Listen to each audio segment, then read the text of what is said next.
This journey,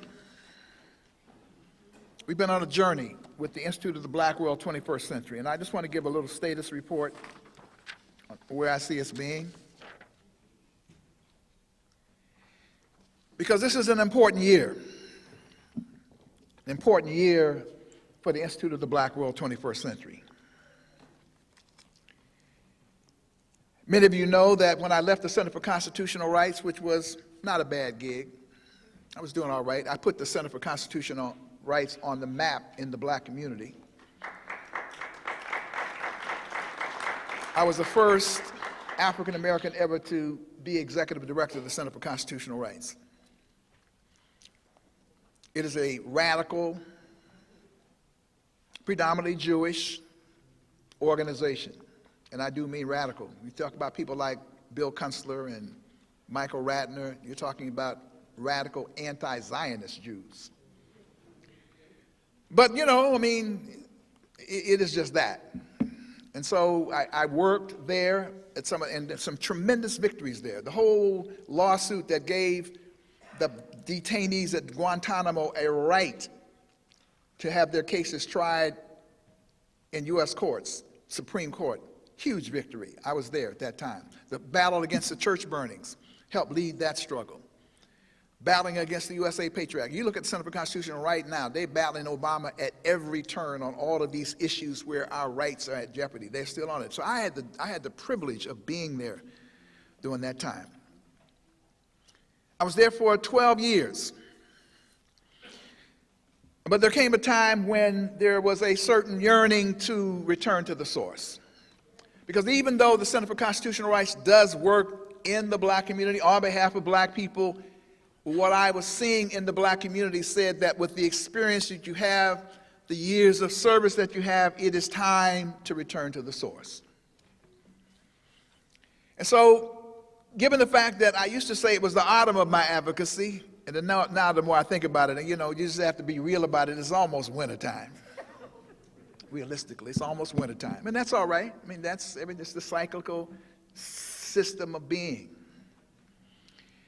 That in the autumn of my advocacy, I said I want to return to the source. Because what I see is too much disorganization in our community as black people. And what I see is a veritable state of emergency. That though we have made some progress as people of African descent, we cannot deny that we're no longer riding at the back of the bus. Somebody paid that price. The walls of visible apartheid have crumbled under the relentless onslaught of a people who are determined to be free. Don't have to ride anymore as we used to from Youngstown, Ohio, by way of Cincinnati. When you crossed over into Kentucky, you had to be aware of the fact that from that point on, you didn't know where you could get a cup of coffee, couldn't know where you could get a sandwich. You were looking for the black hotel, the black place, because they used to be those places. And my father with his blue steel Smith & Wesson 38 up under the seat. Because you didn't know when you were going to be accosted by the police. And to watch him go to a place and ask, do you serve colored people here? And said, well, yeah, but you have to go around to the back. Those days don't exist anymore. Because some people fought and bled and died that they are not here no more. So to say that we have not made progress is not true. We made some progress. Old folks will say we're showing what we want to be, showing what we're going to be, but we're showing what we were. We go into a business now, we see a bank teller, even up south. Because Adam Clayton Powell had to picket right here in Harlem because we could not work in certain places. Up south, not down south. Going to a place now, somebody's working as a teller, somebody's working as a banker. There are people now on Wall Street at high echelons. They may suffer from historical amnesia.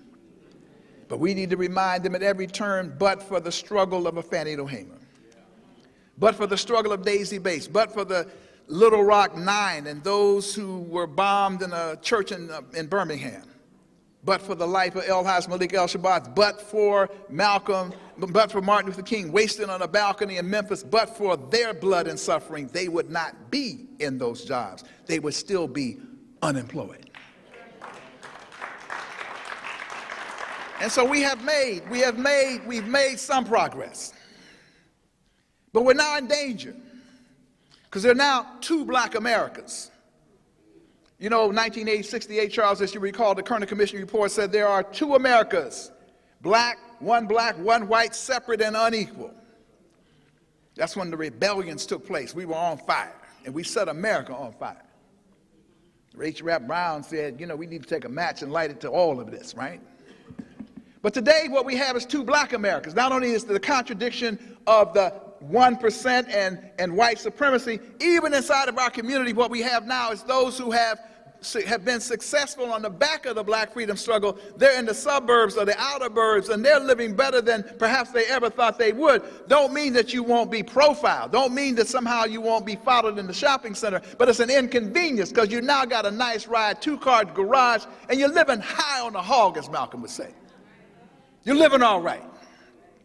But for those who are left in what I call America's dark ghettos, you know, the inner cities, the East New Yorks of the world, where Charles Barron has to fight for breath and survival, black people are catching more hell than ever before.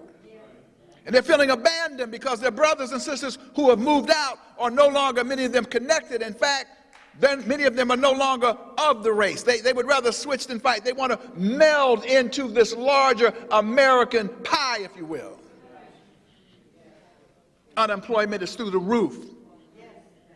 Underemployment, mortgage crisis, people losing, and the fratricide and violence is utterly unimaginable. Every week, some grandmother, some mother, some father weeps for a child gunned down senselessly in our community. State of emergency in our community. And it's been that way for a while. This year we commemorate the 40th anniversary of one of the greatest gatherings of black people in the history of this country, the National Black Political Convention in Gary, Indiana, 1972. And when I go back and I read that declaration, that beginning, I almost know it by heart. It says, our cities are crime-haunted dying grounds. It says huge numbers of our youth face permanent unemployment. And it talks about the fact that the schools are unable to or unwilling to educate them for the challenges of our life. That was in 1972. Tell me it's any different now. For the vast majority of our young people locked in these urban ghettos. Two black Americas out there now that need to be reconnected. And of course now we have gentrification as the new Negro removal program of the 21st century. Harlem 10 years from now will never be like the Harlem we used to know. Real problem is, I was on the radio show, Warren Ballantyne the other day was being complained about these people in our neighborhoods moving and so forth and so on. The real problem is we are not sufficiently organized to resist. Yeah, they come in, but why is it that they're able to come in? Why is it that we have people in our neighborhood, you know, who are selling us fried chicken and fish and greens and mac and cheese and don't look like us? You go in the door and what's up with that? We can't fry chicken no more? Some of us, because some of us still believe the white man's ice is always colder, or it may be the Asian's ice, or the Korean's ice, or somebody else's ice is always colder than us. We still suffer from a sense of internalized inferiority. Dr. Maulana Karenga said the key crisis in black life is the cultural crisis. I've talked about that earlier. The key crisis, I mean, that's how profound that is. The key crisis in black life is the cultural crisis. If we cannot win the struggle to affirm ourselves as African people and be about the business of being what I call of the race and for the race, if we cannot, as Dr. Leonard Jeffries has said so many times, reclaim the African mind, then some of us will meld off and, you know, do reasonably okay. Some will do quite well. Some will even be permitted to be executives and be on Wall Street and be administrators of capitalism. But the vast majority of our people will suffer, and they will suffer at a time when there are waves of immigrants coming, and I'm not saying this negatively, waves of immigrants coming who have no clue and no understanding and no sympathy about the history of people of African descent in the country. They say, well, what's wrong with these people? Why are they still complaining? They've been here for 300 years. I just got off the boat and I got a job. Because they don't understand the nature of white supremacy. They don't understand that the continuum of white supremacy still prevails. If you're white, you're all right. Yellow, mellow. Brown, stick around. But black, get back. If you're black and Asian, you're at the bottom. If you're black and you're Latino, you're on the bottom. If you're black in anything in this society, you are on the bottom. Because white supremacy says you're on the bottom. You're a little light, bright, and damn near white, you'll do a little bit better in this capitalist system. So these people coming in, they don't know nothing about your history. They don't know who you are. And if you're in that competitive situation, you had better know who you are. And you had better organize yourself. We had better organize ourselves in a way to be effective in that regard. And so, Ron, what you going to do with the rest of your life? You ran for president. You've been involved with African Liberation Day. And by the way, May of this year is the 40th anniversary of the first African Liberation Day. I was a little part of that, actually. It came out of a trip we took to Africa in 1971. I won't go into that, but I played a little part in that. National Black Political Assembly, any number of different things. What I decided was that what we needed was a vehicle. Not a charismatic vehicle, but a vehicle that does the following things. And from a biblical prescription, I think it's Ezekiel, I think it may be 37. That connects the dry bones. A mechanism which says that what we need to be talking about is principle, Dr. Leonard Jeffries, because it ain't just about uniting with any black face. And we can have some arguments about some of these things. It ain't just any black face. It is fundamentally about a set of principles. And for me, that set of principles emanates from the ancient Kemetic notion of ma'at, that we are compelled to be about righteousness and justice. Not just to ourselves, but for all people. And by the way, that also applies to the rulers of people. The rulers of people. Have a debate about that, too. It ain't like we can be existential and, like select this stuff out. We are either going to be what the ethic demands that we be, and we demand that of ourselves and our leaders, well, I think we got an issue, got a problem. But we'll set that aside for another day. Question is that must be what guides us as a sense of principles and values. But inside that, because not all black people are on the same wavelength. Charles Barron has said it's the difference between being cosmetically black and authentically black. A lot of people cosmetically black, they all look the same. I don't know what Clarence Thomas is when you start talking about authentically black. This man has done more damage. Then you got people like Allen West. You got people like that, these new groomed Negroes. They've been groomed to take these positions. They have, and they gladly leap into the house. They want to say, what's the matter, we boss? What's the matter, we sick? And they're getting paid handsomely to be conservatives, if you will. Now, some of them may honestly believe that, but if they do, they are sick.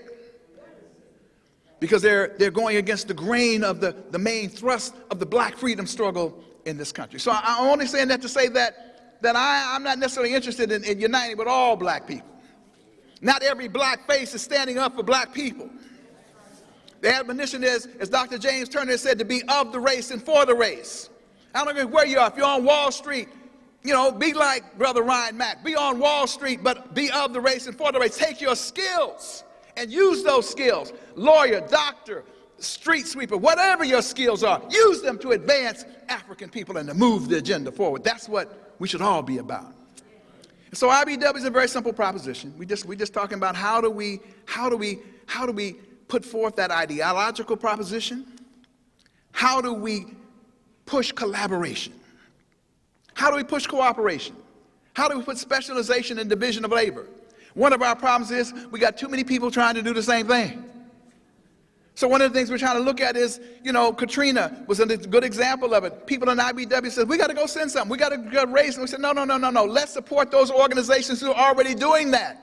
And if there's 11 organizations doing it, how do we get them to coordinate with each other so that the aid can be delivered more effectively? Because what was happening was people in New Orleans with Katrina was getting a little tired because everybody was tripping over themselves trying to come down there and do good. So even as they did good, they were actually alienating a lot of people.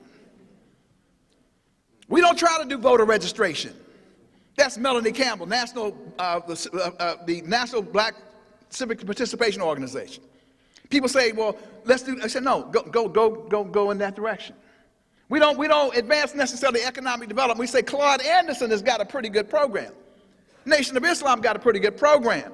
George Fraser, if you understand what I'm saying, is we need to be more conscious of, rather than everybody doing the same thing over and over again, to maximize our resources, let us cluster around those people who are doing it and try to make it as good as it can. Not a particularly profound, brilliant, or revolutionary idea, except that if it were to work, we as an African community would be much more organized. Kwame Ture used to say that, right? He said, we need to be organized. So the Institute of the Black World 21st Century is about that. And sometimes it gets hard for people who work with us because they say, well, what y'all doing? What issue you working on? Sometimes our issue is just bringing people together for a dialogue, exchanging information. People get nervous. Well, no, when are we going to do something? Well, half the time we get together, we have a meeting. People from East New York don't even know what the people are doing in Flatbush, let alone what people are doing in Washington, D.C. and around the country. So we at the Institute of the Black World 21st Century, among other things, are trying to find people who are doing similar work and bring them together so they can cross-fertilize and learn from each other so that they can empower each other. You don't need a leader to do that. Don't really need a leader to do that. You are your own leader in terms of advancing that agenda. So brothers and sisters, we started, with the House of the Lord Church, and thank God for the House of the Lord Church. Let's give Reverend Dortch, he's not here, let's give him a big round of applause. We did some tremendous forum. We brought almost anybody we brought some of the greatest minds in Black America to the House of the Lord Church. Great forums. Begin to build a presence so you kind of get a sense of what we wanted to do. We talked about having a African American Leadership Summit. Didn't quite get there with that idea yet. But what we did talk about was the idea that we should bring together continental Africans, African Americans, Afro-Latinos, Caribbean Americans, for a conversation about how we build Pan-Africanism right here in the United States. How do we talk about building Pan-Africanism in Africa if we can't even get along as Africans right here in the United States of America? So quietly, y'all don't know much about this, but we've been working on this about 3 years. We just had a meeting this morning. We've been working on that. And that has been coming along reasonably well. We took a strong position on immigration, an African position on immigration. We're getting ready to take a position on this whole issue of Muslims being targeted by the New York Police Department and the FBI and the CIA. We are opposed to that, and all of us should be opposed to this madness in terms of what they're doing. We're taking a position to keep like it is, right? So we gradually are pulling that together and moving that formation forward. Now at the national level, one of the reasons we don't do forums anymore every month is because we are a national organization, but we're a national organization functioning on guts and faith. When I ran as an independent candidate for President of the United States, the New York City Sun interviewed me, and came a headline that said, Ron Daniels is the guts and faith candidate. Translation, the Negro ain't got no money. He's just out there. So much of what I do is guts and faith. Lord have mercy, Reverend Tweed, Reverend Brown, it takes a whole lot of faith to work with Black people. But my notion is this, and I say this because this year is Operation Breakthrough for we in the Institute of the Black World 21st Century. I hope you read the message that we put together on this little document. Hope you read the message. Because when we do the Haiti work, there is no staff. They testify to how well it's organized. It's organized on guts and faith. That's why we're hoping people will step up today, and some of you will volunteer and help us organize it better. Because it's Mary France Daniels up until the wee hours. It's me sometimes.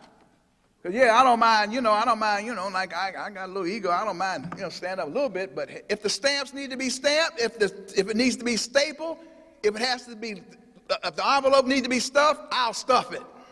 I ain't standing around waiting for somebody else to do it. I am not that kind of quote-unquote leader. I do whatever is necessary. And before we will fail sitting around waiting, I'm sitting around, intellectual, waiting for somebody. No. We get it done by guts and faith. Get it done. And then hope you, the people, will see it, understand it, and then embrace it. But it's time for guts and faith to run out. We now need you more significantly engaged.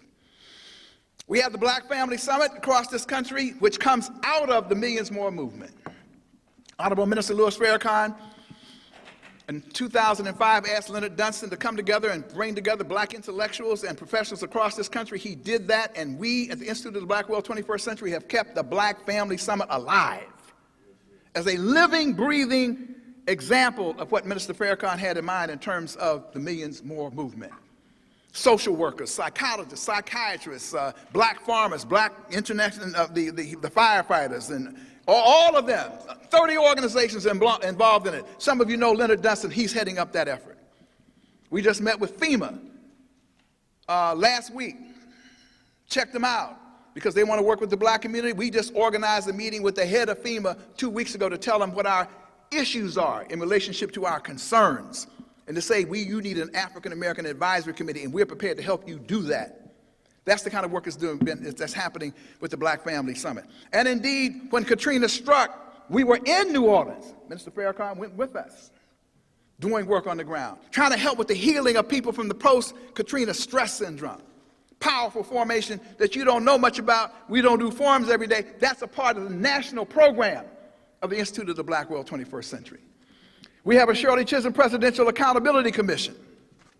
Because one of the things that we learned from Gary, we need to relearn again, is it's not just about personalities. It's about political process. Dr. Ronald Walters, my dear beloved friend, now deceased, he talked about that all of his life. If you're running for office, we ought to have a set of indicators.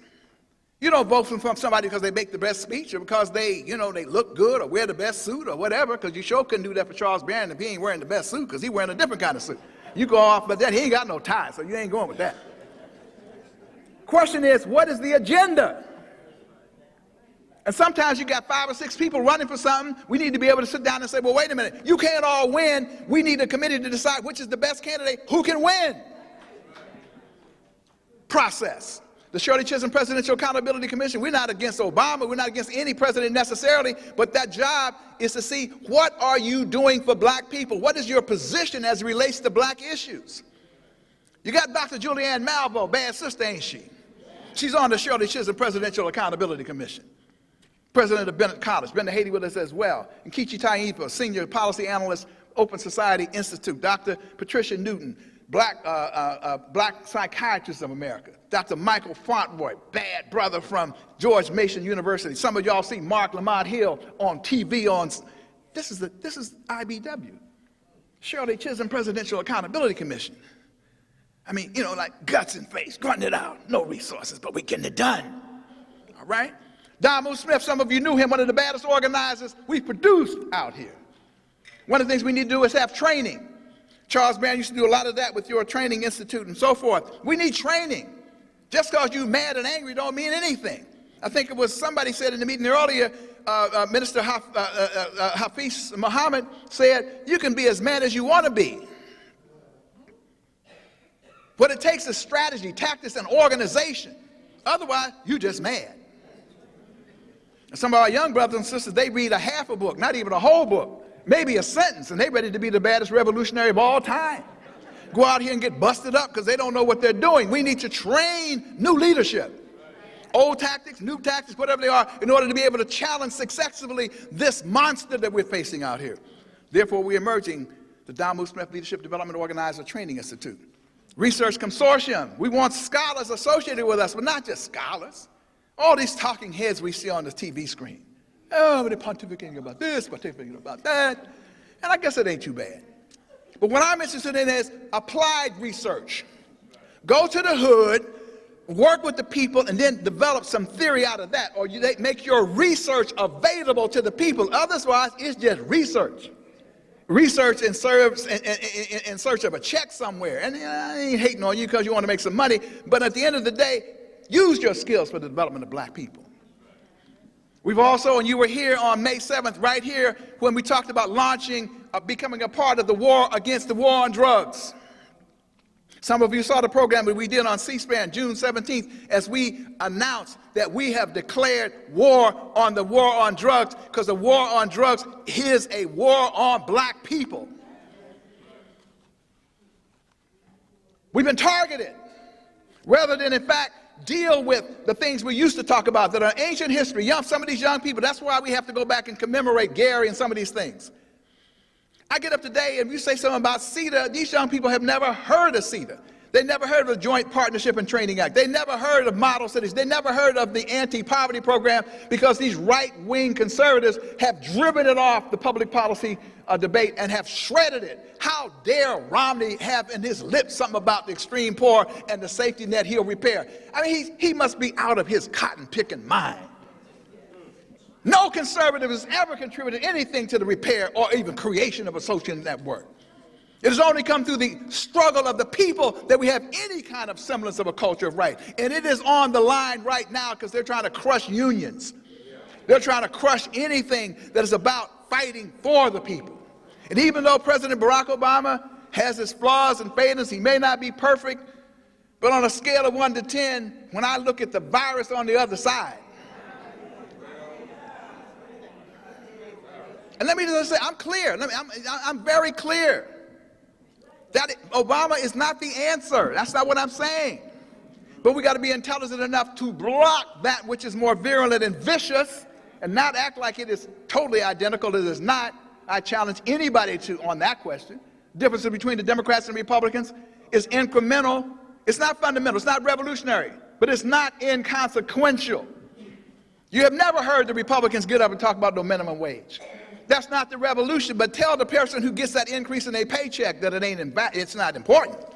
Go to the person who has now had some health insurance and tell them, but you're making their health insurance. They don't really care. They now know they have access to health insurance. It is on us to take that, put forth a more radical vision and organize it to make it happen. Because otherwise we just like, we're woofing.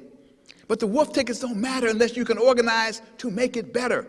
Franklin Delano Roosevelt didn't necessarily come with the New Deal because he wanted to create the New Deal. He created the New Deal because there were millions of people in the streets demanding that there be a New Deal. So we need to get our New Deal our New Deal feet on to engage in the struggle. And so that's basically what IBW has been doing. We're going to work on the war on drugs. We're doing town hall meetings. We're educating these black professional organizations so they'll know more about the devastating impact of it. If you haven't read Michelle Alexander's book, The New Jim Crow, do it, because she does the best job I know of sort of succinctly laying it out. We're not taking on the whole world. We're going 3 cities, Pittsburgh, Washington, D.C., and Baltimore, trying to organize it. I tell you what's been so wonderful about these conversations. We go on talking about the war on drugs. But when we sit around the table, Little Jeffries, when we sit around the table, people are talking about how broken the black community is, how we're not what we used to be, how we need to change things. That's why we're going to do the State of the Black World Conference coming up. Some of y'all went with us to New Orleans. You ain't got to go that far this time. You got to go right down the road a piece to Washington, D.C., November 16th through the 20th. We're this close to being able to publicly say, and well, I'm going to say it anyhow, that it's going to be at Howard University, in honor of Dr. Ronald Walters. That's why we're going to Howard University. But the theme we've adopted is state of emergency in black America. State of emergency. Time to heal our families and community. We got to heal ourselves. We got to heal ourselves because we got to love each other better. Got to heal ourselves because we got to embrace each other. Got to heal each other because we got to turn to each other. Got to ask fundamental questions. What can I do myself personally to heal the black community? Secondly, what can we as a black community do for ourselves? As the Honorable Elijah Muhammad says for years and years and years, what can we do for self? Are we doing enough for self? What can we do for self, right? Secondly. Then third, we have to ask ourselves, what are we going to ask of the banks and the bosses and the financial institutions? Because we need to be in their face too. Because if we, during the Xmas season, because we know everybody in this room celebrate Kwanzaa, so it's not a problem.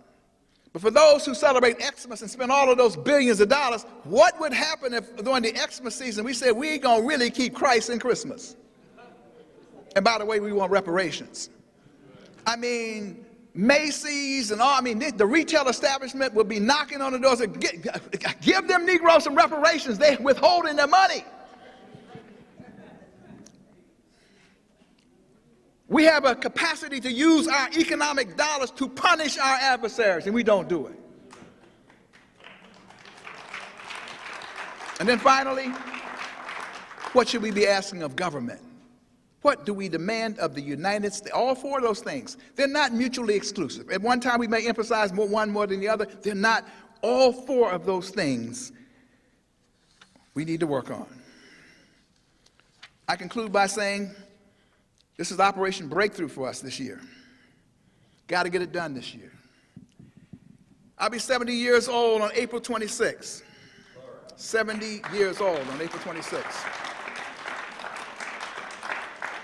When I say that, you know, people be looking and saying, well, that's because I don't feel like I'm 70 years old. I got a few more aches and pains, but I mean, you know, I still do my 100 steps almost, 87 now. I do my steps, you know, I work at this. You understand what I'm saying? I work at this. The other thing that it's demonstrating is Viola Plummer is going to be 75 years old soon, having a big event for her, right? Sister Betty Dobson was here this morning looking like a queen at 77, right? Baba Linda Jeffries, 75.